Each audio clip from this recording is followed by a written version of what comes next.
I never thought life would slow down so abruptly. After my husband passed away, I convinced myself I was coping fine, busying my days with gardening, volunteering at the library, and having the occasional coffee with old friends. Yet, when the sun would set and the house fell quiet, the silence would sit beside me like an old friend, uninvited but somehow familiar. It was during one of these quiet evenings that Liam, my son, called. His voice, so warm and steady even through the crackle of the phone, always softened the loneliness I tried so hard to ignore. "Mom, how about a little getaway? Just you and me," he proposed, a hint of excitement woven into his tone. "A getaway," chuckled. "I've got plenty to keep me busy right here." But Liam, ever the thoughtful one, wouldn't take no for an answer. Days later, I found myself standing under the golden Maldivian sun, my feet sinking into powder-soft sand, as Liam grinned beside me like the young boy who once dragged me to the beach every summer. Our bungalow perched above the turquoise waters felt like something out of a dream. The ocean whispered beneath us, its waves like a lullaby. The first night we dined under the stars, the breeze carrying the scent of salt and blooming flowers.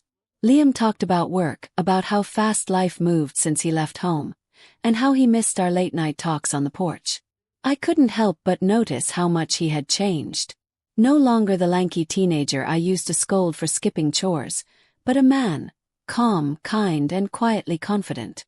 The way he spoke, the small gestures like pulling out my chair or ensuring my wine glass was never empty, warmed me more than I expected. The following days unfolded like a perfect melody. Snorkeling together revealed a world bursting with colors beneath the waves. We laughed until tears blurred our goggles, and for the first time in years, I felt like myself again. Not just a widow, not just a mother, but a woman rediscovering simple joys. One evening, as the horizon melted into shades of lavender and gold, Liam and I sat quietly on the deck, our legs dangling over the edge.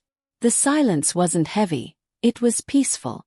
"Mom," he said softly, "you deserve more days like this." I looked at him, my heart swelling. "So do you." In the days that followed, something shifted.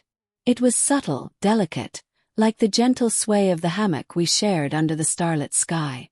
His touch, once casual, lingered longer than usual. His eyes held mine just a second too long during quiet conversations. I tried to brush it off. Surely it was just the intimacy of a mother and son on a rare vacation. Yet, as I lay awake one night, listening to the soft roll of waves beneath us, I couldn't deny the unspoken tension that had crept into our shared space. I wasn't sure what it was or if it was even real, but it left me with a sense of anticipation I hadn't felt in years. The next morning, I awoke to the soft glow of sunlight filtering through the sheer curtains. The scent of fresh coffee drifted into the room, and when I stepped out onto the deck, there was Liam, preparing breakfast with an ease that made me smile. "Morning, sleepyhead," he teased, looking up at me with that familiar grin. I laughed, pulling my robe tighter. "Since when did you learn to cook?" "Since I figured Mom deserves to be spoiled once in a while," he replied smoothly, handing me a plate of tropical fruits and freshly baked bread. As we ate, he shared stories from work, his frustrations, his small victories, and his hopes. There was a depth to his words I hadn't noticed before, like he wasn't just sharing for the sake of conversation but inviting me into the quiet corners of his world. The intimacy was disarming, and as I listened, I found myself leaning closer, savoring not just the words but the sincerity behind them. Later, we took a boat out to one of the isolated sandbanks. It was just us, a cooler of snacks, and the endless horizon. Liam stretched out on the warm sand, his arms behind his head, watching the clouds drift lazily. "Mom," he said after a long silence, "do you ever think about starting fresh? Doing something just for you?" The question surprised me. Starting fresh? At my age? He chuckled softly. "You're not as old as you think. And yes, starting fresh. I've been watching you, and you've carried so much alone for so long." I blinked, taken aback by his words. How could he, my son, see so clearly the weight I had tried so hard to hide? My throat tightened, and I stared out at the ocean, unwilling to let the tears fall just yet. I don't know if I'd even know how, I admitted quietly. You'd figure it out, he said, reaching for my hand. His fingers curled around mine gently, grounding me. His touch wasn't just comforting, it was earnest, steady, and it made me feel seen. That evening the mood felt different. We returned to the bungalow in silence, both lost in our thoughts.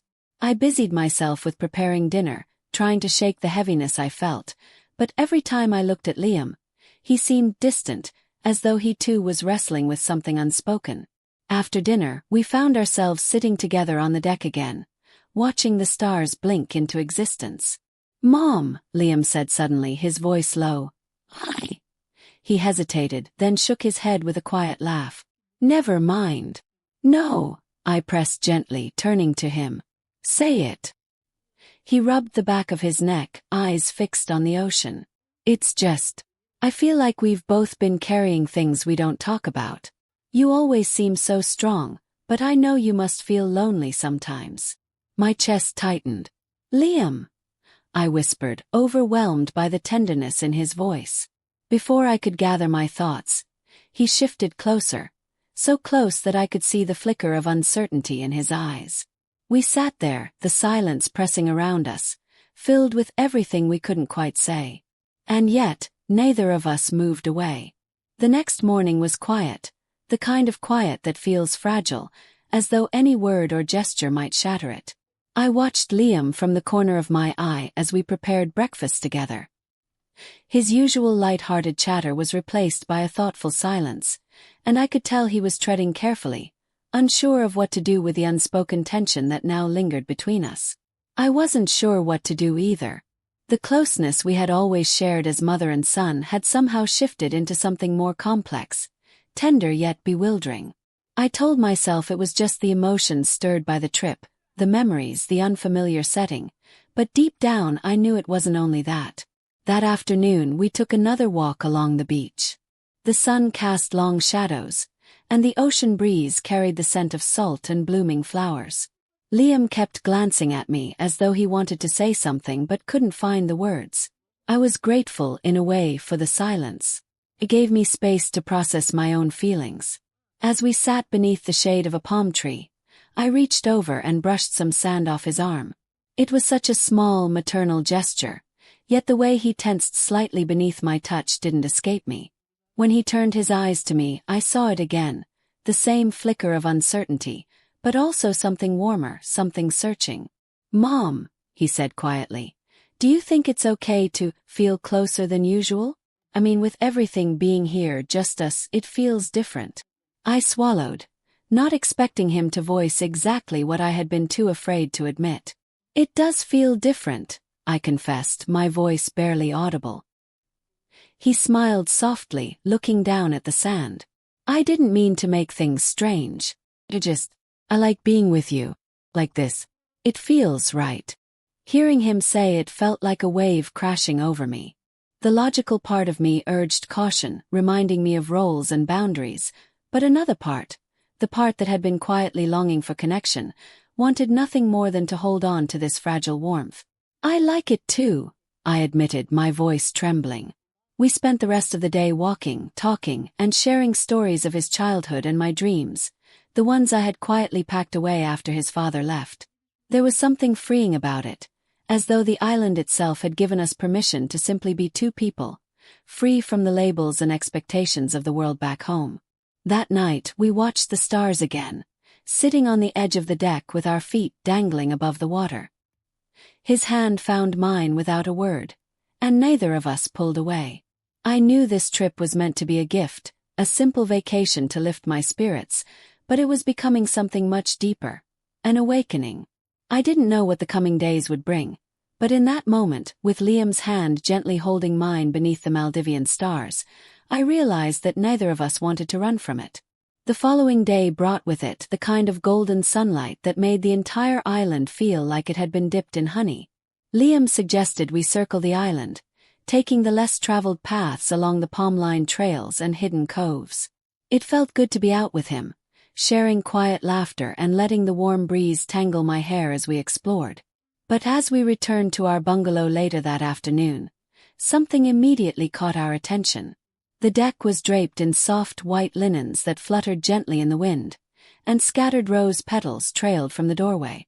A pair of folded towel swans sat on the small table, forming a heart shape with their curved necks, and the bed inside was adorned with fresh tropical flowers. Froze. Liam stood beside me, eyes wide. I don't think I ordered this, he said with a nervous laugh. My cheeks burned. The staff must have mistaken us for a couple. This island was, after all, famous for romantic getaways. I instinctively stepped back, but Liam gently caught my arm. It's okay, he said softly. They probably just thought. I know, I whispered, unable to finish the sentence. The sight was innocent, really. Romantic in the way that the Maldives was known for, but it cast a strange, delicate light on everything we had shared these past few days. The bungalow now felt like a space meant for two people who saw each other differently than a mother and son should. We stepped inside without speaking.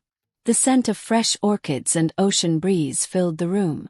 I noticed Liam glance around, taking it all in quietly, a small smile tugging at the corner of his mouth. I wasn't sure if he was amused, embarrassed, or something else altogether. As I stood by the open doors leading to the deck, pretending to busy myself with adjusting the curtains, I felt Liam approach from behind. Do you want me to call the front desk? He asked, his voice uncertain. I turned to him slowly. His expression held none of the teasing I expected. Instead, there was something tender, almost careful, like he was offering me a choice. Not just about the room, but about all the silent emotions floating between us. For a heartbeat I hesitated. No, I said softly, surprising myself. It's fine. His eyes searched mine as though trying to read the truth behind my words. When I gave him a small, reassuring smile, he nodded and quietly began lighting the small tea candles scattered on the deck. The evening unfolded with gentle quietude. Neither of us spoke much about the decorations. Instead, we let the soft glow of candlelight and the hush of the ocean be the conversation. But the unspoken truth was clear. We both noticed how easily we settled into this mistaken fantasy, how natural it felt, and how neither of us made any effort to undo it. And as we sat together later under the canopy of stars, the soft rustling of palm leaves above us, I couldn't help but wonder. Had we crossed a threshold without even realizing it? That evening lingered longer than any other. We sat on the edge of the deck, watching as the horizon swallowed the sun and scattered stardust across the velvet sky. The soft glow of the tea candles and the delicate scent of orchids wrapped around us like a quiet spell. Liam broke the silence first, his voice barely above a whisper. Mom, I've been trying to find the right words since we got here. I turned to him, my heart thudding. His eyes, usually so calm and playful, now held something much deeper. Vulnerability, longing, fear. He exhaled, struggling for a moment. I don't know when it changed for me. I don't even know if I should say it. But being here with you, it feels like I'm finally seeing you. Not just as my mom, but as you. The woman who's always been there for me, who's carried everything alone. And I care about you more than I should. I could feel the tremor in his voice, the battle between right and wrong playing out behind his words. My breath caught, not from shock, but from the painful familiarity of those very thoughts. I lowered my gaze. Liam. I felt it too. My voice cracked and I hated how raw it sounded. It's confused me. I've told myself it's just the beauty of this place, the memories, the time together. But I know that's not the truth. I see you too, not just as my son, but as someone who's become so much more. The air between us grew still, heavy with every feeling we had kept hidden. Neither of us dared to move. I could hear the gentle break of waves, the soft rustling of palm fronds, and the sound of both our breaths quickening. Then, without thinking, I reached for him and he met me halfway. We embraced, not as mother and son in that moment, but as two people who had found something tender, fragile, and extraordinary. His arms wrapped around me, holding me with a reverence I hadn't felt in years. I could feel the rapid beat of his heart against mine, and it matched my own. We didn't speak. Words would have only diminished the moment. We just held each other under the soft glow of candlelight, while the waves sang their quiet song beneath us. In that embrace, I realized neither of us was alone anymore. And whatever came next, we would face it together, not defined by labels or expectations, but by the simple, undeniable truth that we cared for each other more deeply than either of us had ever expected. As I rested my head against his shoulder, a single tear slipped down my cheek, not of sorrow but of quiet relief.